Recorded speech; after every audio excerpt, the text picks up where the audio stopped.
अदानी अंबुजा का बढ़ता हुआ साम्राज्य, दूसरी ओर सुरसा के मुंह की तरह बढ़ती हुई बेरोजगारी। जमीन हमारी, पानी हमारा, पत्थर हमारा, रोजगार बाहर वालों। अब मोपर, मल्दी, देवरानी, करमंडी, सरकीपार, रावण, बोईडी 12 ग्राम पंचायतों के लोगों का धैर्य जवाब दे रहा है। वर्षों से उनकी जमीनों का सीना चीर कर चूना पत्थर निकाला जा रहा है, अरबों का मुनाफा कमाया जा रहा है। बदले में स्थानीय नौजवानों को क्या मिला? गांव वालों को क्या मिला? धूल, प्रदूषण, सूखते जल स्रोत, दीवारों में दरारें और बढ़ती हुई बेरोजगारी।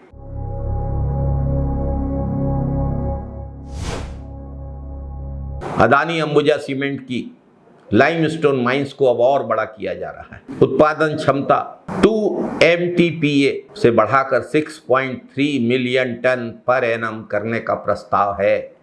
क्लिंकर और सीमेंट उत्पादन क्षमता भी कई गुना बढ़ाई जा रही है। कंपनी लगातार विस्तार कर रही है, ज्यादा मुनाफा कमा रही है, दुनिया के सबसे बड़े सीमेंट उत्पादकों में शामिल हो रही है। अदानी दुनिया के सबसे धनी लोगों की सूची में बहुत आगे आ चुके हैं। लेकिन जिन गांवों की जमीन पर यह साम्राज्य खड़ा हुआ है, उन गांवों के नौजवान रोजगार के लिए दर दर भटक रहे हैं। क्यों? क्या मोपर, मल्दी, देवरानी, करमंडी, पिपराही, भरसेली और अन्य प्रभावित ग्राम पंचायतों के नौजवान अयोग्य हैं, अक्षम हैं?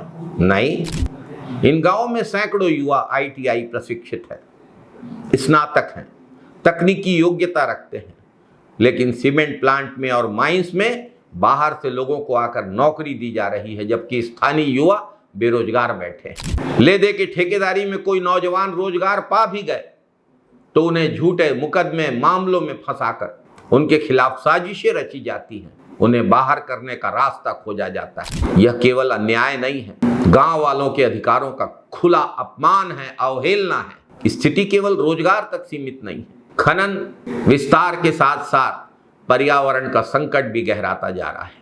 भूजल स्तर लगातार प्रभावित हो रहा है। खुले खनन क्षेत्रों ने जलधाराओं को नुकसान पहुंचाया है। गांव के लोग वर्षों से पानी की समस्या झेल रहे हैं। कंपनी CSR के नाम पर तालाब गहरीकरण और फ्लाई ऐश से बनाई हुई कंक्रीट रोड जैसे दिखावटी विकास कार्यों का प्रचार करती है। दूसरी तरफ उसी समस्या की जड़ अंधाधुंध खनन को लगातार बढ़ावा दिया जा रहा है। यह कैसा विकास है?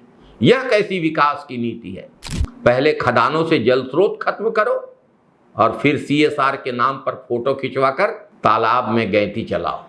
पहले गांवों की जमीन लो, फिर उन्हीं गांवों के नौजवानों को नौकरी से वंचित रखो। पहले पर्यावरण को नुकसान पहुंचाओ, फिर सामाजिक जिम्मेदारी का ढोल पीटो।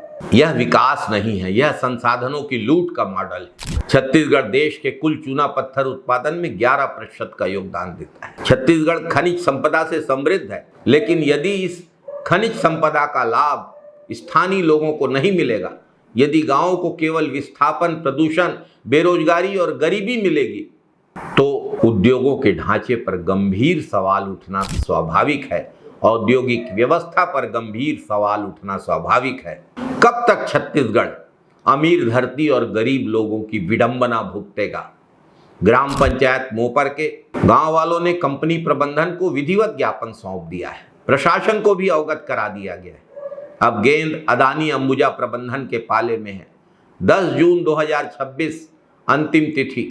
अगर इस तिथि तक प्रभावित 12 ग्राम पंचायतों के भूमिहीन ITI प्रशिक्षित और स्नातक युवाओं को उनकी योग्यता के अनुरूप स्थायी रोजगार देने की ठोस कार्य योजना घोषित नहीं की जाती है, तो गांव वालों का आंदोलन केवल ज्ञापन तक सीमित नहीं रहेगा। गांव वालों का धैर्य अब टूट रहा है।